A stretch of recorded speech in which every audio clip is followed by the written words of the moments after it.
Good morning, everybody. I apologize for the lateness, for my tardiness. Excuse me. I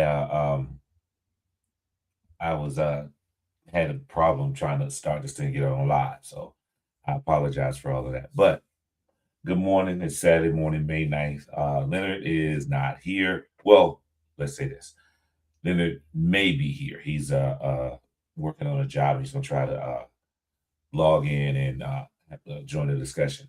So looks like I'm for the time being, I'm gonna be solo. So if you really want to come on here, hey, send me a message and I'll go ahead and hook you up and have you on our show. Uh, this has been a crazy week as usual, in reference to what's going on in not only the United States, but the world, period. Um, but I want to start with something a discussion that I had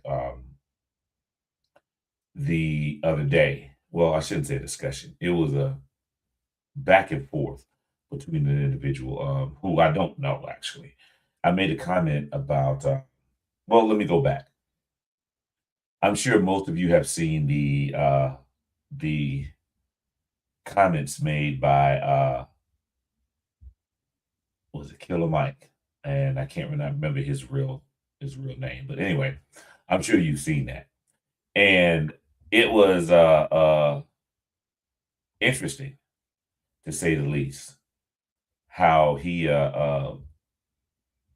his comments about what we should do next as I assume he was talking to black people, but how what we should do next in reference to the um, Supreme Court again gutting the Section 2 of the Civil Rights so I'm sorry, the Voting Rights Act of 1965. And I'm kind of, let's say this. Um I was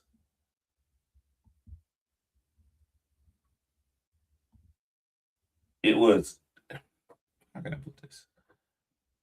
It was a bunch of bullshit. Let's just say that. Because this is the same guy who a couple of years ago, 2024, basically said he's not voting for Kamala Harris for whatever idiotic reason he had. He encouraged black people not to vote for Kamala Harris. He did the same thing to Stacey Abrams when she ran for governor. And in case y'all didn't know, when Stacey Abrams ran for governor, if y'all don't know who she is, you're not from Georgia. She's a former elected official in Georgia. She was in the state legislature, black woman, and brilliant. I mean, do mean brilliant black woman. And highly educated, an attorney and an author. She's a published author, which most people really don't know about her. She's written several books that were bestsellers, and she wrote those books under a pseudonym. I think I'm using the correct term, pseudonym. Something other than her name. Let's say that her real name. But she wrote several books and extremely qualified, as Angie just said, extremely qualified to be governor.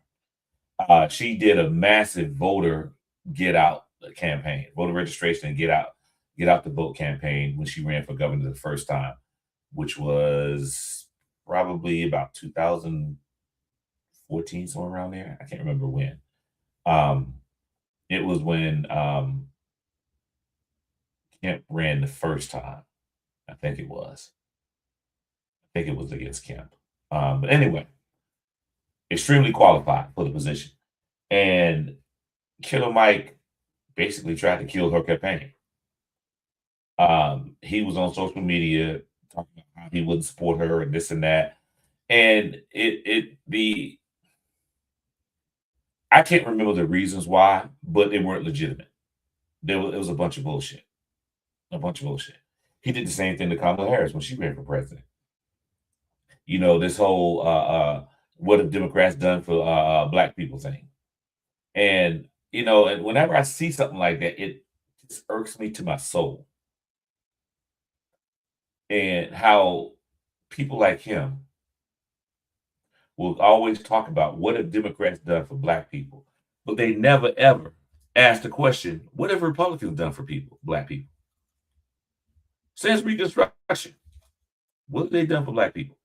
Can anybody tell me anything? If you don't even want to go all the way back to Reconstruction, since Reconstruction, and the Republican Party actually is different from the Republican Party of today. Let's be clear about that. All of you are educated enough to know that this is not the same Republican Party, the party of Lincoln and all that. It's not the same. But and the Republican Party actually abandoned black people in the South. This is why Reconstruction ended. So I forgot who the president was. I apologize because I was just teaching that a few months ago. But as a deal to get someone elected president, they ended Reconstruction in the South. So I keep asking this question, keep posing this question to people who talk about Democrats haven't done anything for black people. They always want our votes, but they never do anything for black people. What have Republicans done for us? I'm still waiting on somebody to tell me that. What have they done? And I made the comment about on a post that somebody put up. A frat brother. I don't know him. I've never met him personally, but he does have some insightful things sometimes. So I always read his post and comment when I can. But this particular one, and he's on this what have Democrats done for black people thing. That's why he reposted the video from Mike, Killer Mike. And in case y'all haven't heard, when Killer Mike posted this video on his social media account, black people need to organize, we need to do this, we need to do that. People were coming at him hard. And I do mean hard. It's like, dude, you part of the damn reason why we have Trump now. When Hillary ran, you had some against her. When Kamala ran, you had some against her. You're the reason why we had this fool twice, because of people like you. So everybody, people going in on it. And if you haven't seen his comments, go find it. Go find it. His comments about what he thinks black people should do. And I'm not one of those people who like Trump's first, I think it was Trump's first press secretary in his administration, when she told LeBron, just shut up and dribble. I'm not one of those people who say that to athletes or rappers or anybody like that, simply because of their profession, because some of those people are extremely intelligent, highly qualified to make comments. They know what they're talking about. But Killer Mike don't know shit about what he's talking about. His comments may or may not persuade. And I'll say this: the persuasive skills of celebrities, people look to them. I don't know why, but some people look to them for guidance on matters of politics, political matters. I don't know why, because although we have this thing in our society where we believe that rich people are smarter than the rest of us, they tend to, and I don't know why we think that. I don't know. Maybe we've been conditioned to think that rich people are smarter than the rest of us, that they know more than the rest of us, they have access to more information than the rest of us. So they must know what they're talking about because they're rich. I'm not one of those people who believe that, and I'm also not one of those people who going to jump on them simply because of their profession. Because technically, when I was a cop, I wasn't supposed to know anything about politics.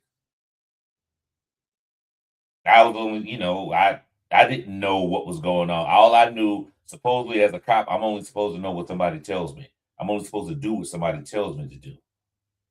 I don't have a independent thought of my own. I can't read for myself because of my profession.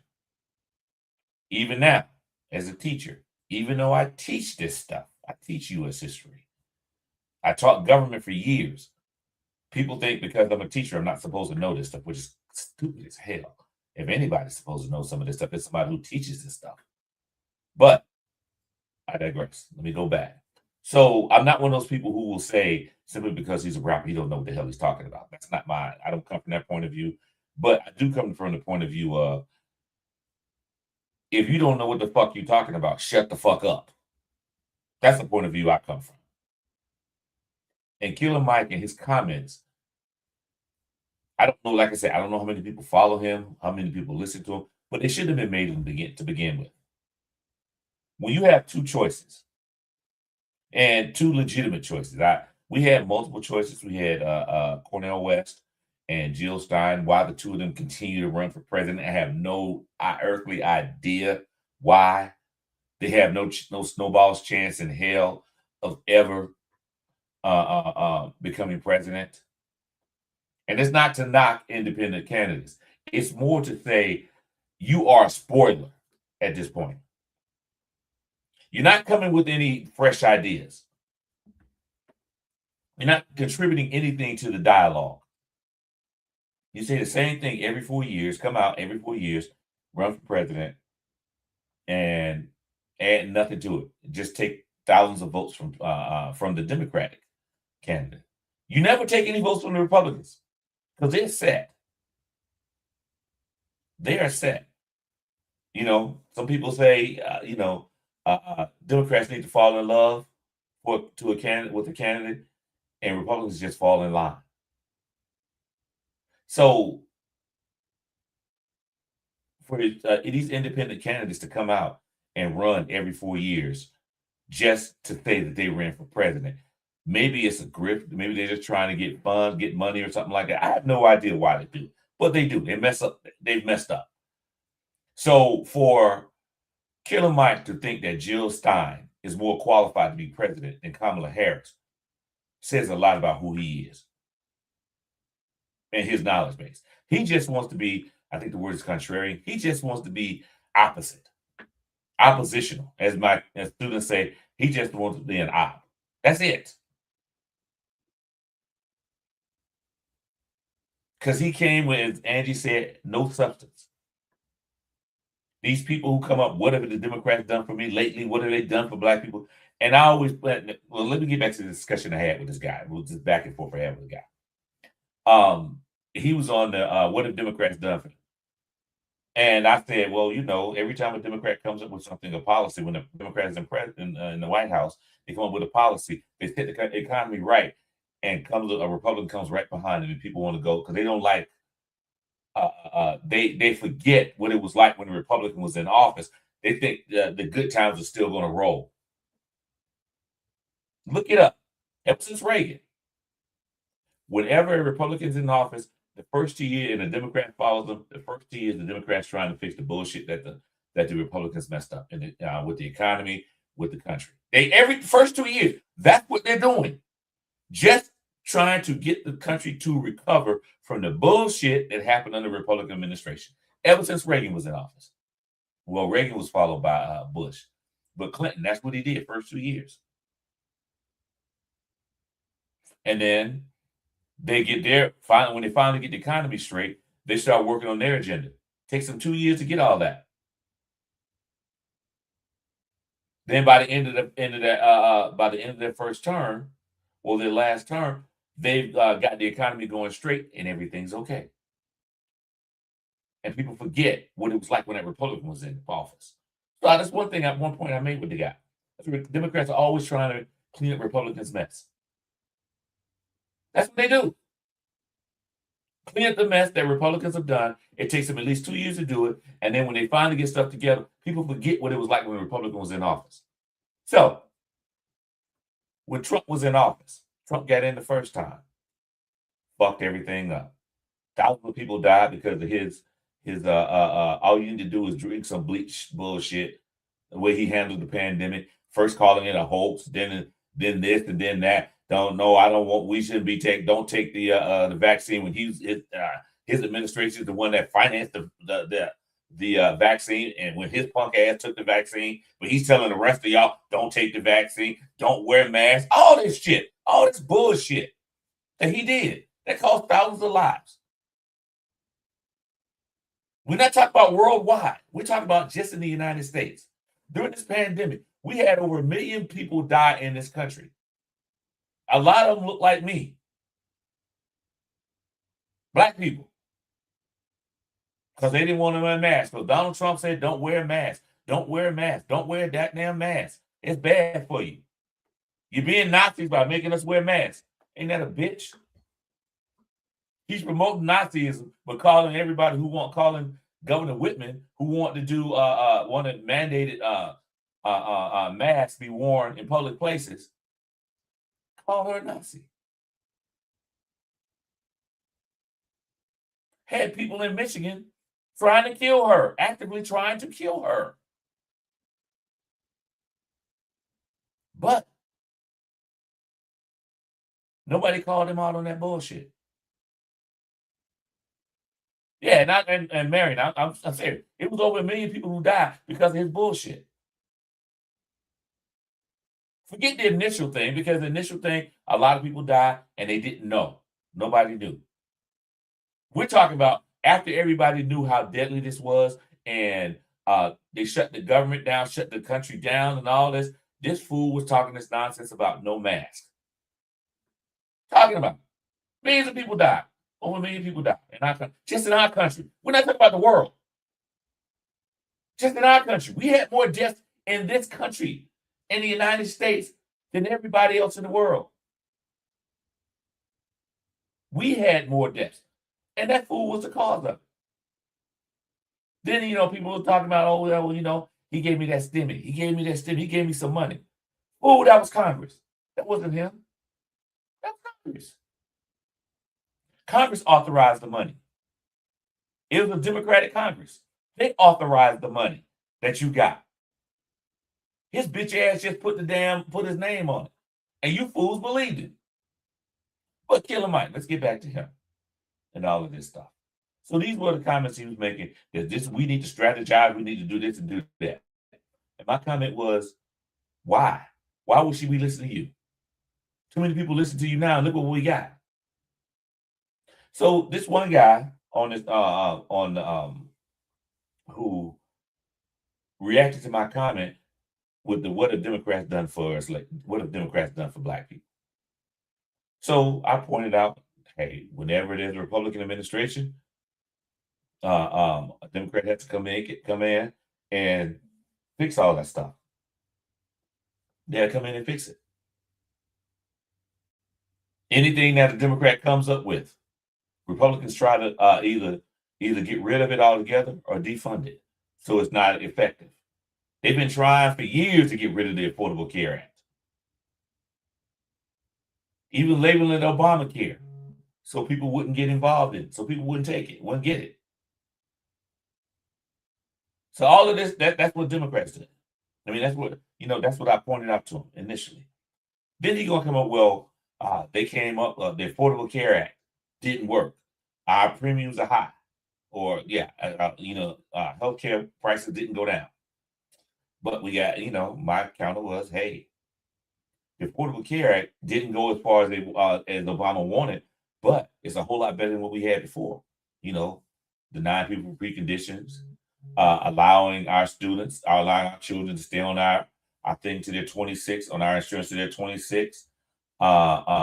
Just a bunch of stuff going on.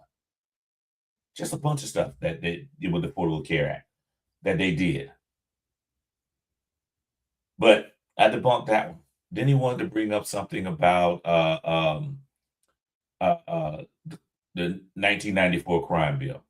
And one thing I keep reminding people, I understand if you weren't alive during that time, you weren't born you weren't alive during that time.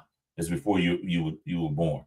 But if anybody's in our age group, you remember what it was like when crack was an epidemic. The thousands of deaths that were caused yearly because of the crack epidemic. The 94 crime bill wasn't something that wasn't created, unlike what people say, it wasn't created by Joe Biden. Joe Biden didn't come out this without just come out this out of the blue. Now he sponsored the bill for it, but it wasn't his idea. This actually came from Black leaders, political leaders, clergy, and Black communities, Black preachers asking for this because their constituents, their parishioners, the people in their church members were getting killed. Innocent people who had nothing to do with the drug business were getting killed. That's why we got the 94 crime bill. That's why they wanted it. We wanted it to stop.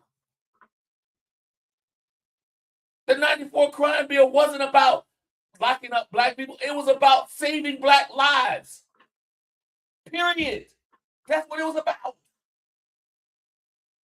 Now, there were unintended consequences because of it, but the intent of the bill was to stop black people from getting killed. That was the intent. The whole intent. That's what black people wanted. We don't want our people killed anymore over this bullshit. And then I had to remind this dude. Now, like I said, I don't know him. I went to his Facebook page. It looked like he's around my age. 50, 60, somewhere around there. Or maybe older. He looked like it. So he's old enough to know better. So I reminded him, if it wasn't for Reagan doing the Iran-Contra deal, trying to fight communism in South America, we would have never had this drug problem to begin with.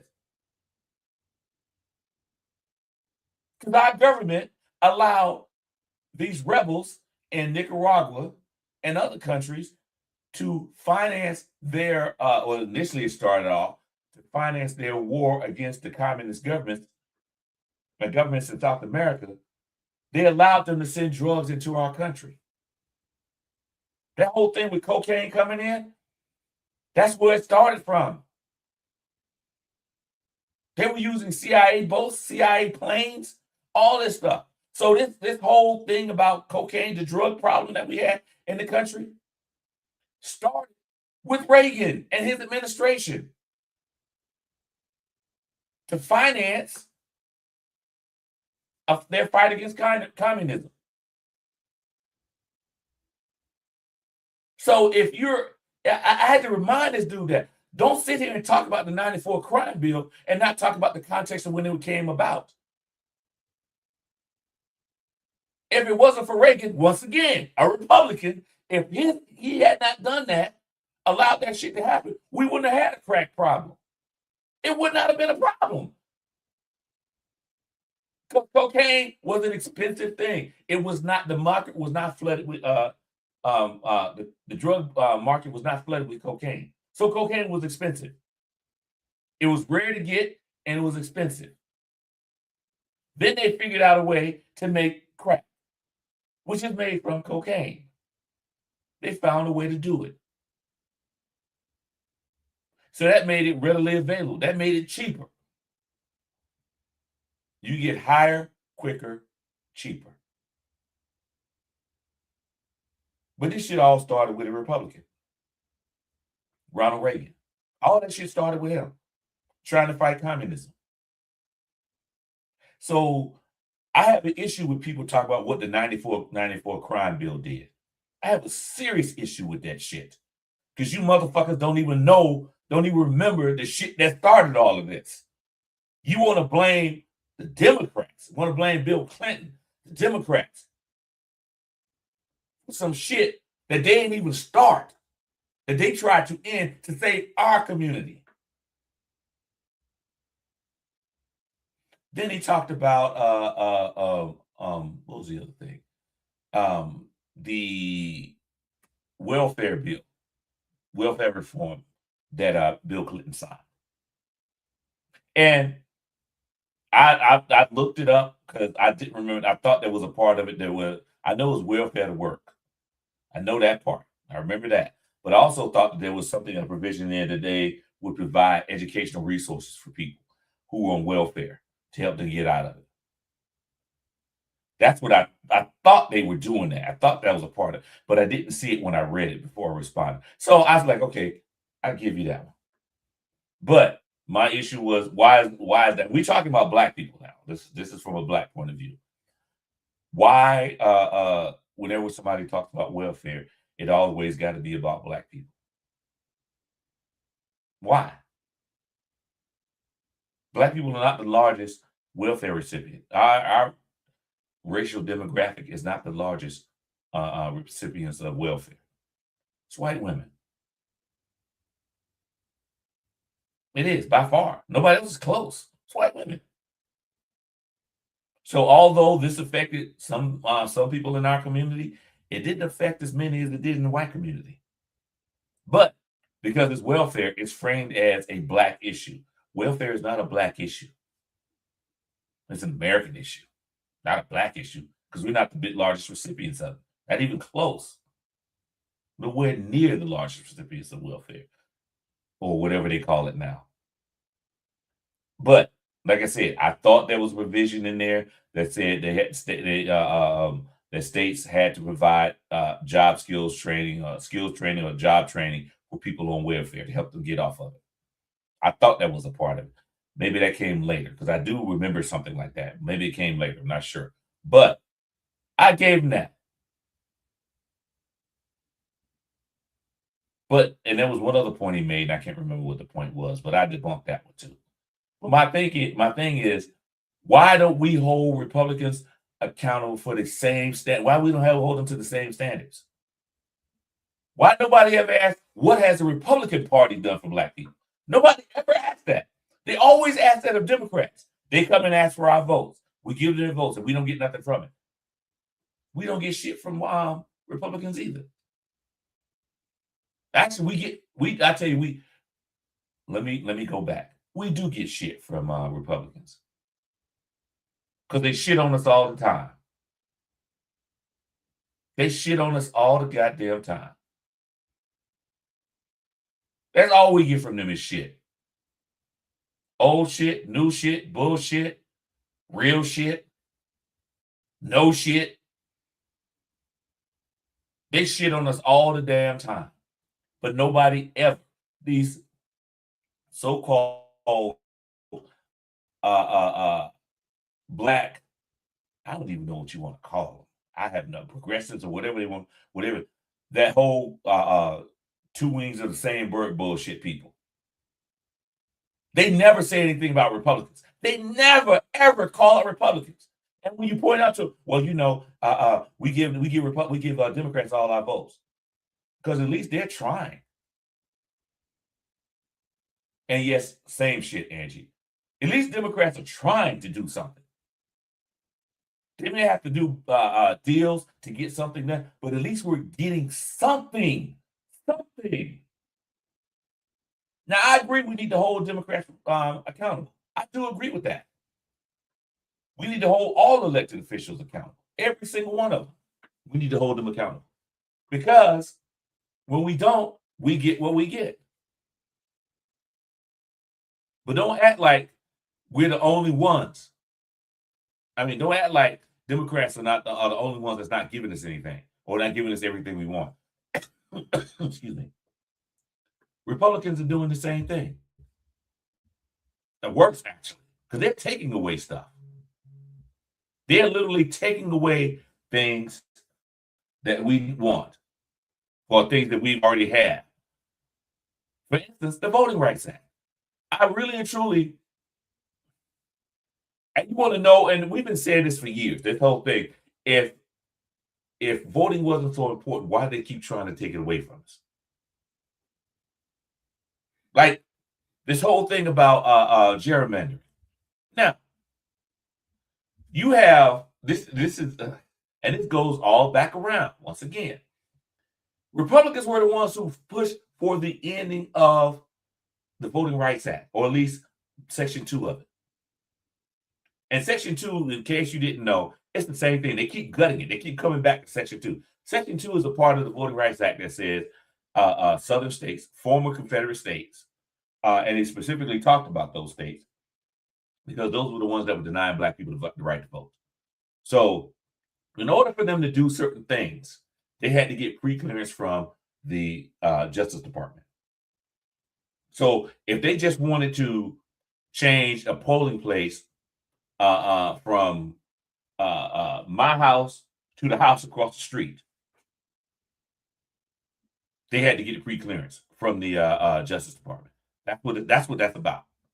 That's what Section 2. They can't do anything in terms of voting without the pre-clearance of the Justice Department.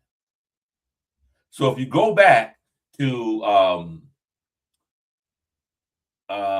Shelby v. What's his name? Holden.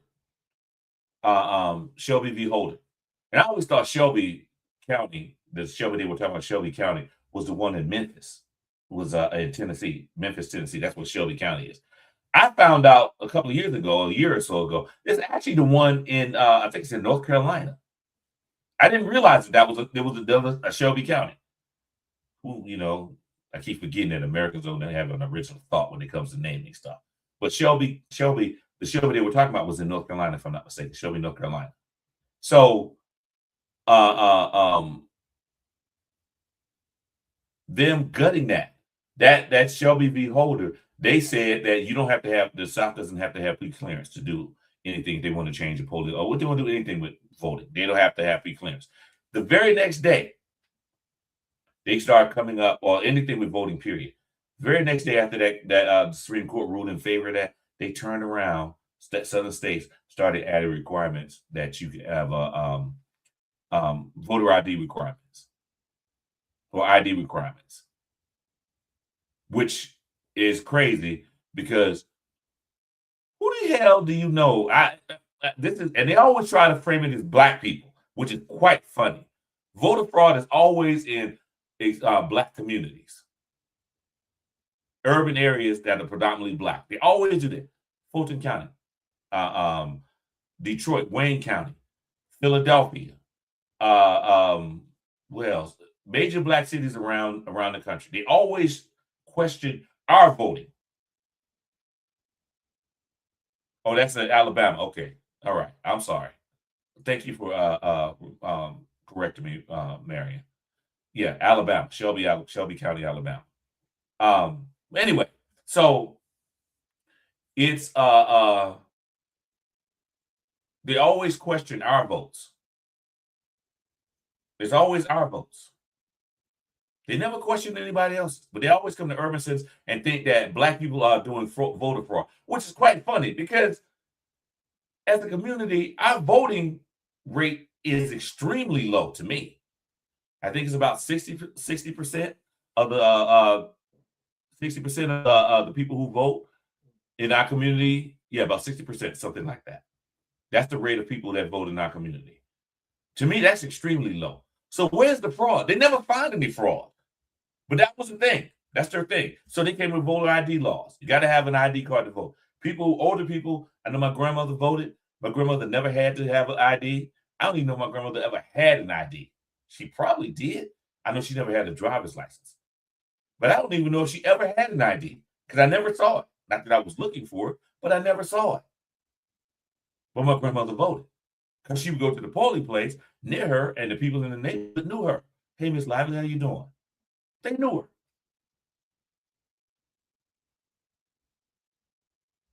The same with everybody else, older Americans, when that came about. They didn't have ID. If they didn't have a driver's license, they didn't have ID.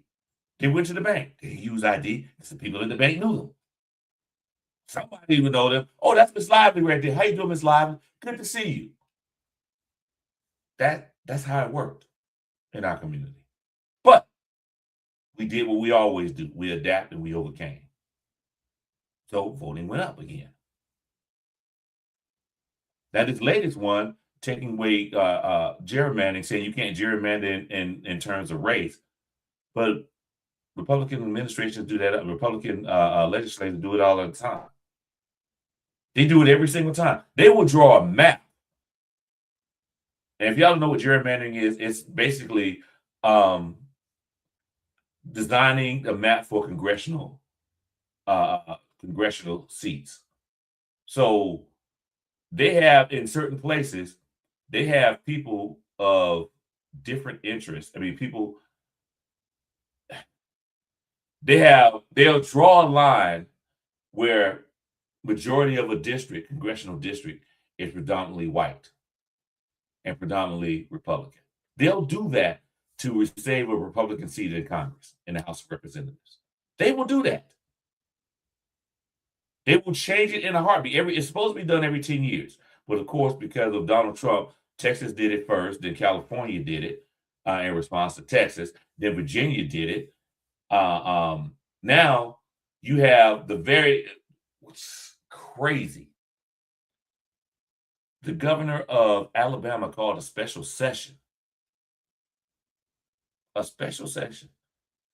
state legislators to come back and redraw the map to get rid of seats with predominantly Black communities. Tennessee, there was only one majority Black, one Democratic seat majority that was run that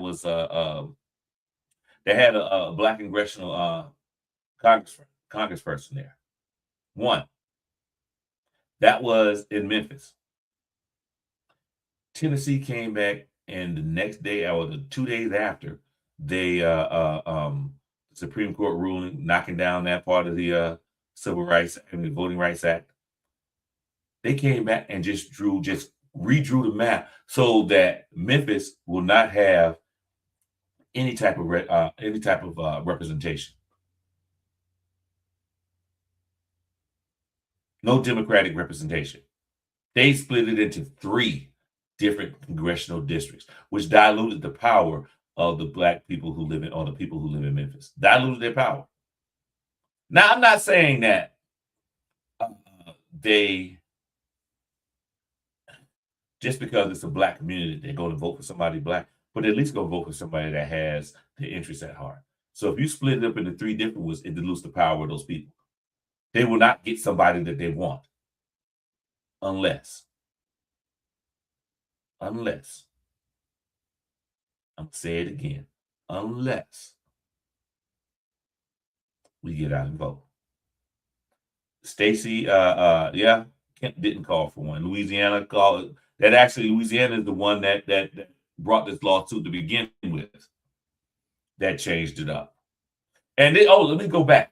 So a year or so ago, maybe 2 years ago, Alabama sued because, people in Alabama sued the state of Alabama because they were trying to get rid of an all-Black district that covered Montgomery and I think Birmingham. I know it covered Montgomery. So the case ended up in Supreme Court. Supreme Court told the state of Alabama, you got to redraw that map so there's Black representation. That's what they said. You got to. And it was a 5-4 decision on that, I think it was. Roberts and I think Kavanaugh, I know Roberts did, voted in favor of the plaintiffs, saying you have to draw a Black district. Now, 2 years later, it's pretty much the same type of lawsuit. Louisiana saying we don't have to have a all black district. Why are you making us do that? Why is the Voting Rights Act making us do that? Making Black people get representation like that, or whatever they were saying. Their argument was Roberts, and I think it was Kavanaugh. Now, before it was 5-4 in favor of the Alabama, in favor of the plaintiffs in the Alabama case, saying Alabama had to create a Black district. Now all of a sudden, you come back 2 years later, and the same people flip-flop and say, Roberts and whoever else, the conservatives, says, oh, no, you don't have to have a Black district. They contradicted themselves. They're literally the same court, the same people. They're contradicting themselves.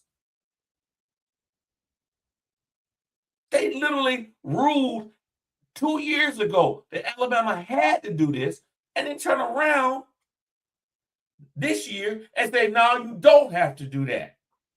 You don't have to have any representation. You don't have to have representation that that mirrors the community or that that the people want. That's what they said. They literally said 2 years ago, Alabama had to do it. Alabama never did it, which is some bullshit. That's some straight bullshit. Alabama gave the middle finger. They did this to them. And then they said, you got to do it. They did the other finger. They did it twice. Alabama did it to them twice. Said it to their face twice. Fuck you. 2 times. They still haven't done it in Alabama. Now, all of a sudden, the Louisiana case comes up. Why are you going to hear why? This is the other thing I don't understand. Why would the justice even hear that case to begin with when they already ruled on it? They ruled on it. It's the same thing. The Alabama case and the Louisiana case was the same damn thing. Why are you coming back and ruling on it? They came on and ruled on it because because Donald Trump wanted them to do that shit. Y'all got a chance to correct what y'all did because that was some bullshit y'all did. So you need to correct this shit this time.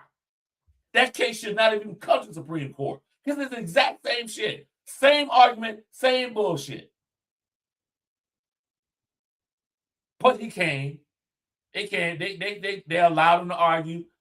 And then they basically said, which everybody who pays attention to the court, the pundits who pay attention to the court, said, oh, they're going to overturn that part. Y'all might as well get ready for this shit. They're going to overturn that. They're going to reverse themselves.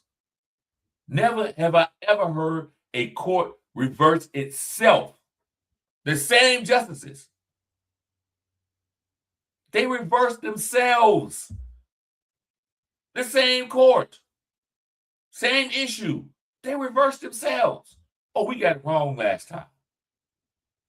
Voting Rights Act, that's unconstitutional. We got it wrong. Something's been in place for longer than I've been alive. 61 years it's been in place. 61 years. And them punk motherfuckers in the Supreme Court, those sick individuals, those useless pieces of used toilet paper, did that shit. Led by that motherfucker. Somebody read someone said, don't call Uncle Clarence Thomas an Uncle Tom. We gonna stop using Uncle Tom and start saying Uncle Clarence. Uncle Clarence.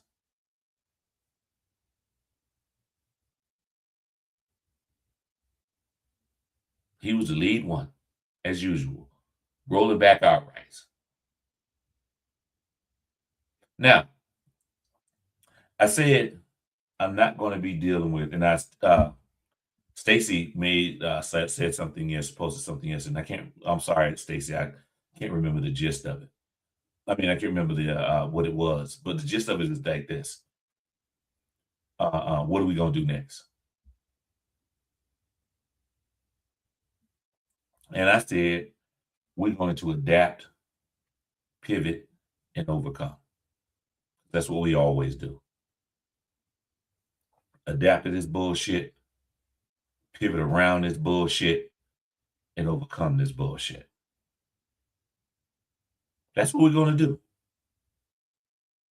And we're going to do it from every possible way imaginable. We're going to create some shit to get at their ass. And I'm going to say this.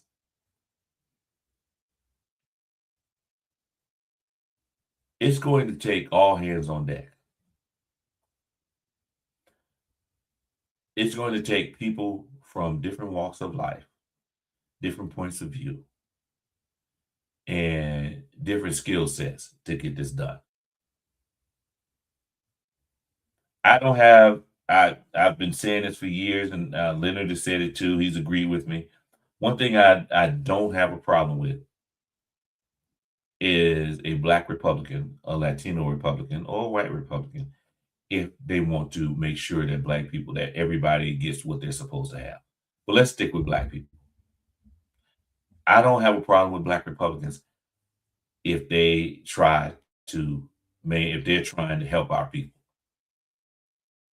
If they're trying to put forth information or legislation or whatever that's going to help our people.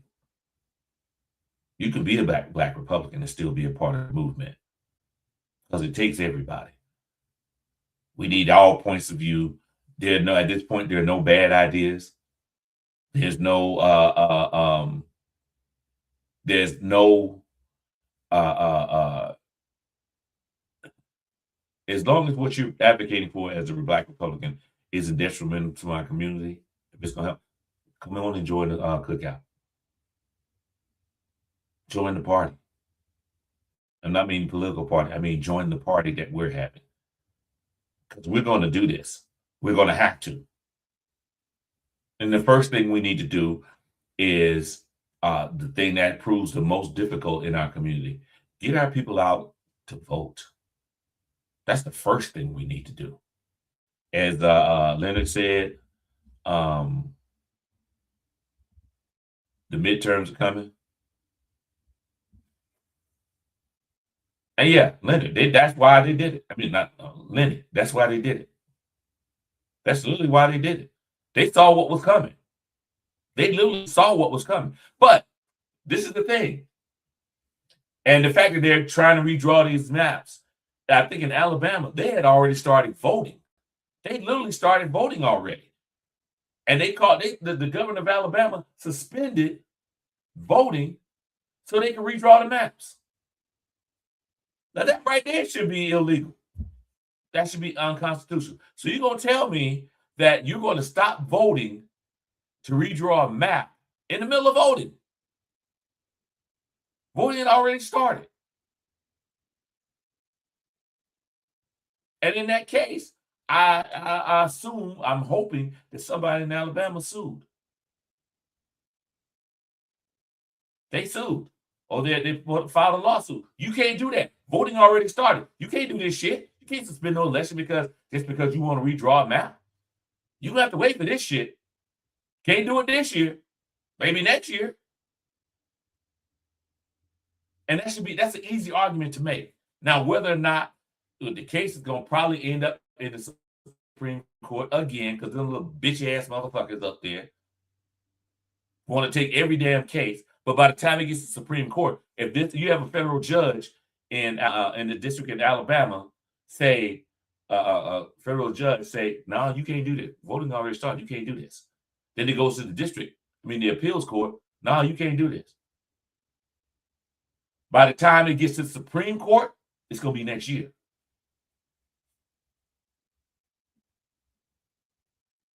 So they should have already filed a lawsuit. I'm pretty sure they did.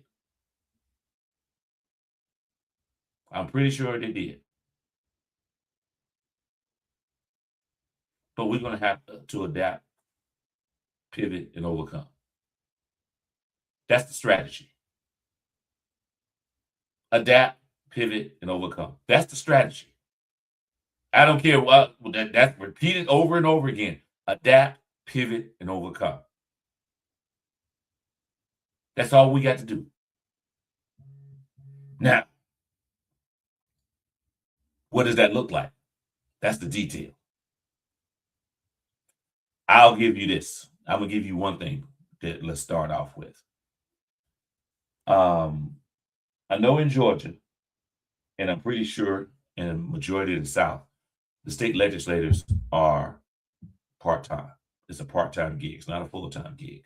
It's a part-time gig. And I said this before. They sit them in their pockets. If they are state legislators part-time, I'm sure they all have a small business. Or they work for a small business. Let's hit them in their pockets. Let's hit them find out wherever you live. Yeah, Georgia too, part-time. Wherever you live, the state legislature, if they're the ones that are trying to do all this stuff, they're the ones who coming up with all this legislation to redraw the maps to get rid of Black representation in Congress. So be it. Fuck them. Let's make them go out of business. And let them know why you're not giving them their business. Why you're not giving them your money. You should not be financing your own downfall. And this is the downfall for our community. We should not be financing that. So find out who they are. Let's start with that part. Make them punk motherfuckers feel this goddamn pain. Make them feel the fucking pain, y'all. Find out who they are. Every single one of them. Find out who they are and make them feel the pain. Stand out in front of them. If you want to march, let's say this. If you want to march, if you're one of those people that feel that marching is the thing to do, march in front of the business of those state legislators. March in front of their business. Go back and forth. Now, he's the one, he or she, they supported redistricting. We're not giving you any of my money. Make a sign, put it out in front. Walk in front of them, in front of their door. One, that's legal. And two, it's the truth. Make them feel the pain, y'all. Stop being scared to make people feel the pain. Make them feel our pain. Make them go out of business. Boycott that. Put that shit on your social media. We want to put everything on social media. From the stuff that we eat, to the concerts we go to the parties we went to. We want to put that up there. But we never want to put anything up there about the people who are trying to mess us over. Do it. I'm begging y'all. Do it. It's not hard. Find out who the Republican legislators are that voted for this stuff and make their business hurt. Don't go after it. Don't go after their families. Don't talk about their business. Put them out of business. That's the first thing we can do. First thing we can do. And it's free. Well, it may cost you a little money, gas money, and a little money for the sign, but it's free. Other than that, it's free. That's number one. Number two, in these districts that are being redrawn, these congressional districts that are being redrawn, get out and vote. We can still change the tide in these communities in this by getting out to vote, getting our people out to vote. Memphis has been split into 3 different congressional districts. Guess what? Every person that's a Democrat in those new 3 districts that they're redrawn, every single one of them at voting age needs to go out and vote, especially the Black people. Get out there and vote, because you never know how much that little bitty thing, your one vote, can make a difference in those districts.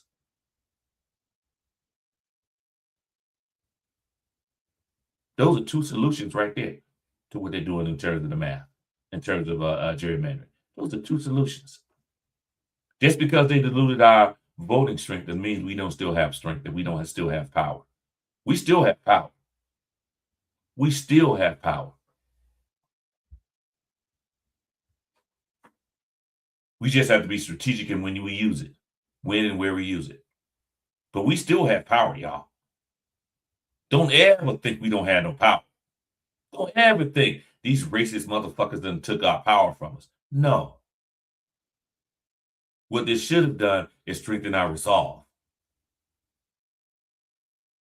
Everybody says we need a leader to do things. We don't need a leader to tell us where to go. Everybody needs to do something. Find something to do. Like I said, they can try to dilute the power, but they haven't diluted it. All they did was spread it out. All they did was spread out our power. They didn't dilute it. They spread it out. They increased our power. Now, I understand everybody wants to sit back and cry over or lament over the fact that we've lost. And Section 2 of the Voting Rights Act, again, has been gutted. I understand that. We want to sit back and shake our head, shed a tear for it. That shit was a week and a half ago. Let that shit go. It's time to move on. Now, I'm a solutions-based person. If somebody presents a problem to me, I try to find a solution. I've always been that way. I don't know how it came about, but that's always been my point of view. You present a problem to me, I'm gonna try to come up with a solution, and I'm going to keep trying to come up with solutions to your problem, to our problem. So I just gave you 2 solutions, 2 things we can do. 2 things we can do right now. 2. I'm not a leader. I'm just Kenny Lively. I'm just Kenny Lively. I'm not smarter than you. I don't know more than you. I'm just like you. I am you. And I came up with 2 solutions. I'm not giving you marching orders. I'm giving you ideas. I'm giving you solutions. If you come up with a solution that works for you, please let the rest of us know. Because at this point, we're not doing any ideas. We're not throwing away any ideas. And, and Harriet, this is the thing. We keep waiting for people to step up and say something. We can't keep doing that. We're waiting on the next MLK. That's what we're waiting on. Everybody in our community is waiting on the next Martin Luther King Jr. We don't need another Martin Luther King Jr. We need us. That's it. We just need us. We just need us. And I'm excuse me 1 second. We just need us. We can't keep waiting on somebody else to tell us what to do, somebody else to lead us. And Marion, I'm saying this.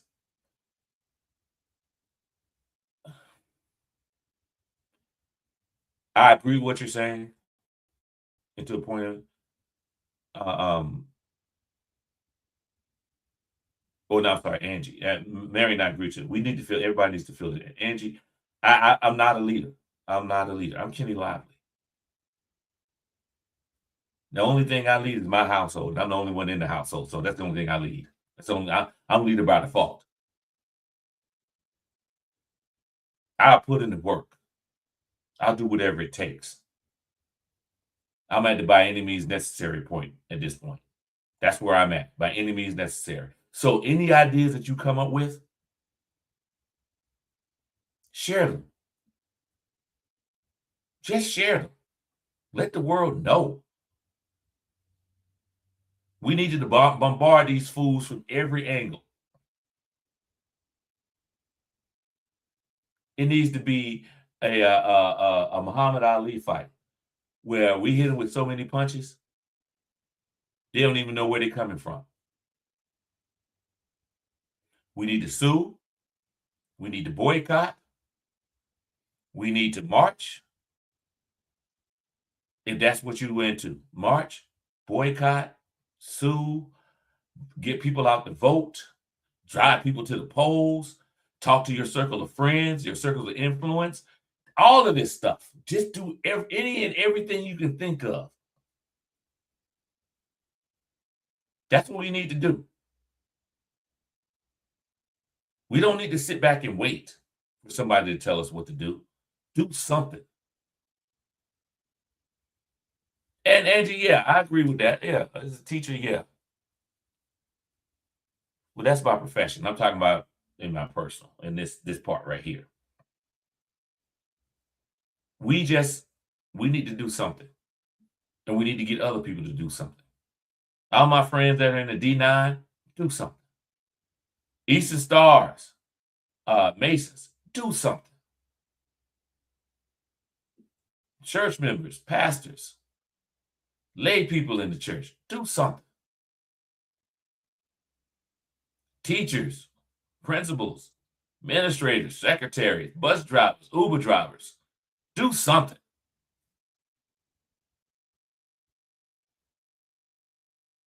Do something. Whatever it takes. I promise you, if you do something, there will be a change. But we can't sit back and do nothing. We can't. And please, please, please stop giving airtime in your brain to these idiots that keep telling us that we don't need to vote. And social workers, yeah. Social workers too, Angie. We need to stop giving them airtime in our brain. We need to stop reposting their bullshit. Don't spread their bullshit anymore. Let those fools stew in their own misguided ignorance. And at this point, it's probably willful ignorance.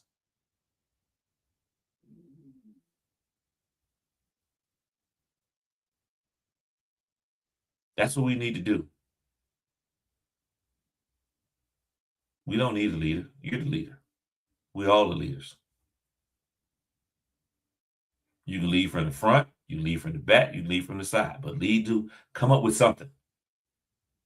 Get with somebody and do something. If you're the only person out there standing in front of the office of that the business of that state legislator, then you be the only one there. Be a committee of one.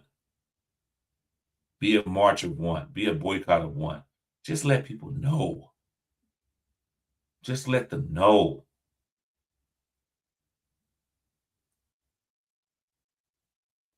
And and Marion, yeah,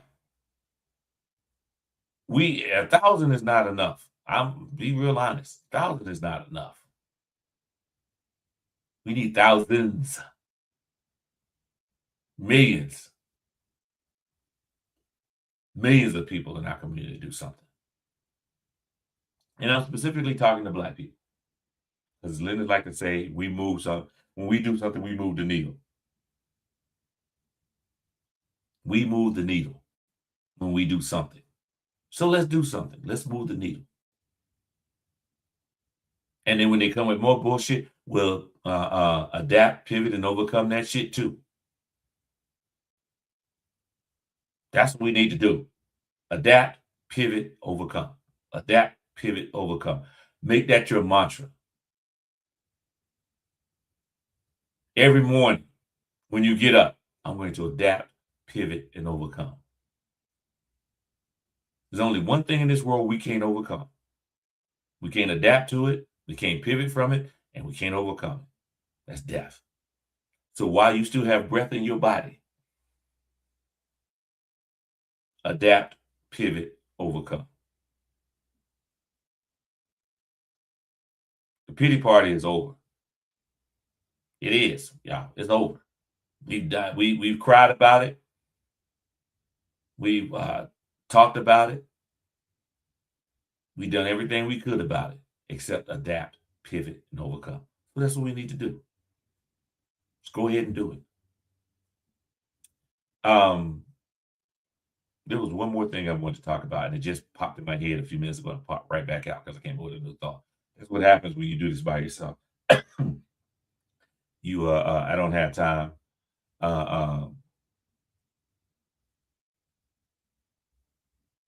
You said, Joe? Let's see. As if anyone has a Black business listing I need because government partnership. Hey, if you have a Black business, let me know. I'll pass along the information on to Joe. I'll pass it along. I kind of sort of have a Black business. Kind of sort of have one. Oh, just to let y'all know, I'm having my next First Friday game night here in Augusta. It's going to be on June 5th. So that's my Black business. But yeah, I think we need to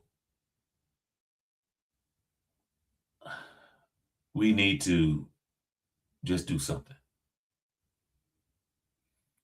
I'm beyond sick and tired of trying to get people to give us what we deserve. So now we're going to make them. We're going to make them give it to us. We're going to make them. Or they're going to pay the ultimate price. Well, I shouldn't say the ultimate price. Or they're going to pay the price. So this is your homework, y'all. This is what we're doing. We're identifying these Republican legislators, state legislators in your community or in your state that voted to redistrict. We're identifying them. That's number one. Number two, once we identify them, we'll identify the businesses that they're a part of or that they have. That's the second part. Third part, we're going to boycott those businesses.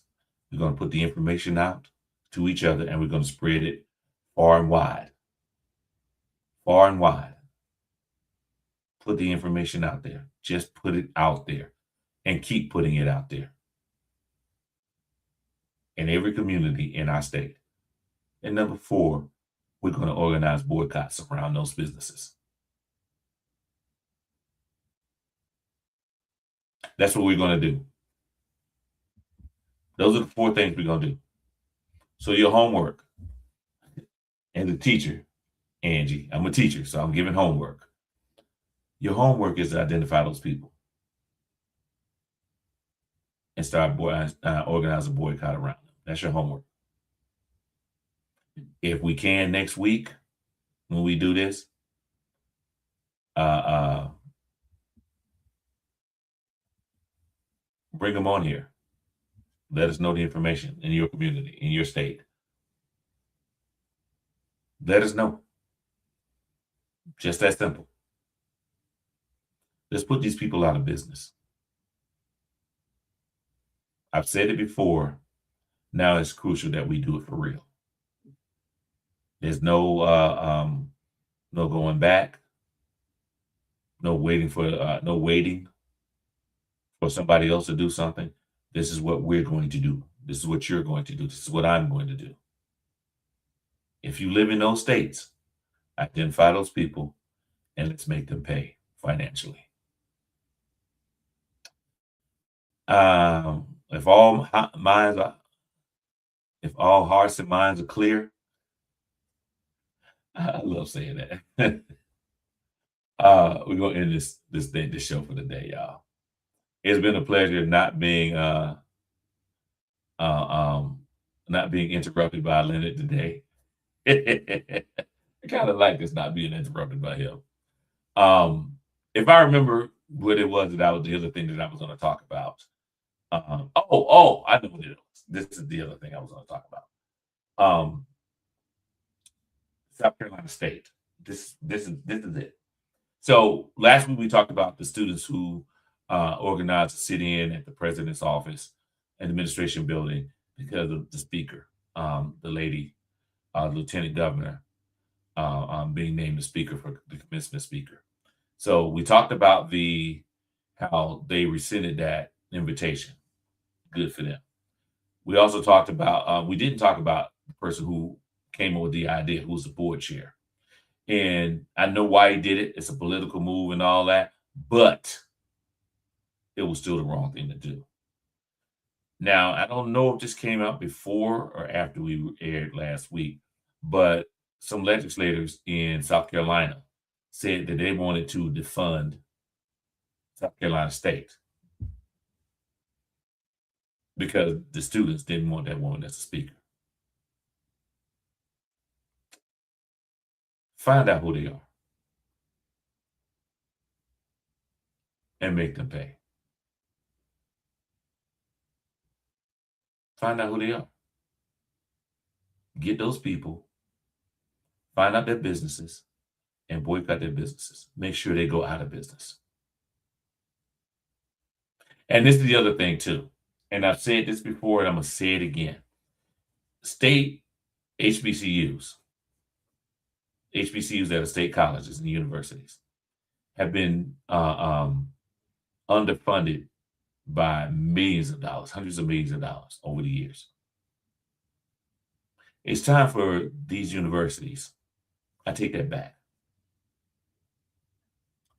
It's time for the students to sue the states, not the university, a student or students.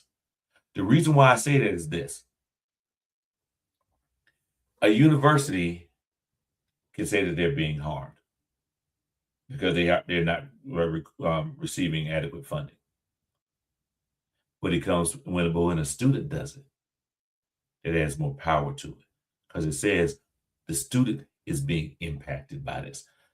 Ultimately, it's the students that are losing because of the lack of funding. So the students, it should be a student-led lawsuit. And every year, when a student, when some students graduate, new students should join the lawsuit. That way, because one of the things that the states are going to say is this student is no longer a student, so they don't have standing to sue. So if you keep putting new students on there, every year you get freshmen to sign on to this. That's 4 years that they'll be signed on to this lawsuit. And it'll keep it going. It will keep it going.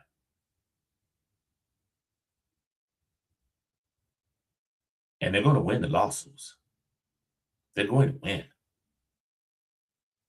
Because it's already been determined how much they've been underfunded. So they're going to win. And here in the state of Georgia, I tell you how much HBCUs are underfunded here. We have 3 state HBCUs: Fort Valley State, Savannah State, and Albany State.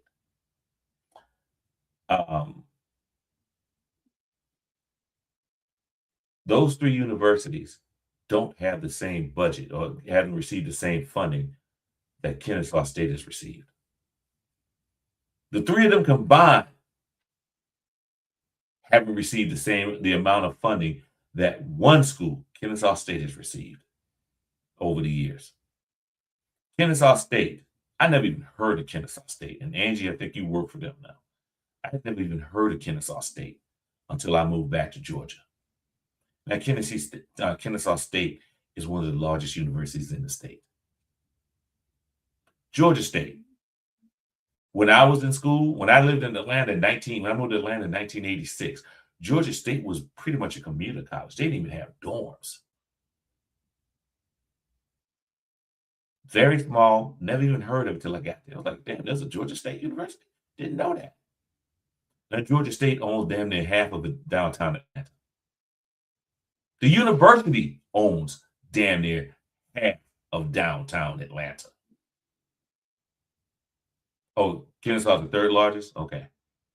And they're probably behind what, University of Georgia and Georgia State?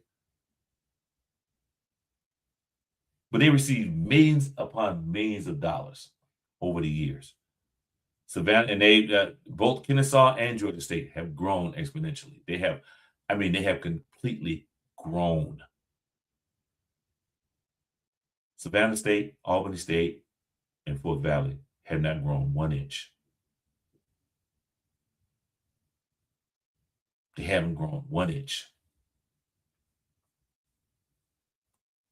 Buildings are old, while Kennesaw has relatively new buildings and probably building more. And I'm using Kennesaw because I've seen that growth. I've seen the growth of Kennesaw State. They went from not having a football team to having a Division I football team like that. Having a huge stadium. Georgia State was able to buy the old Braves field. The old Braves tournament. I mean, they were able to buy Turner Field. Turn that into a football stadium. And you mean to tell me Savannah State still has the same stadium they've had for 50 years? Barely upgraded at all, but Georgia State got funding to buy an existing stadium from the city of Atlanta. Kennesaw built a brand new one. But we can't get the same type of funding for Savannah State, Albany State, and Florida. I mean, in Fort Valley State. We can't get that. So, as I said, the students from these schools should sue because they're the ones being affected. They're the ones that are living in substandard dorms. Not to say that these schools have them, but They ain't brand new like they got at Kennesaw.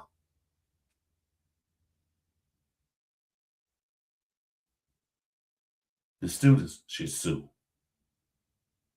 And every year, new students should be added to that.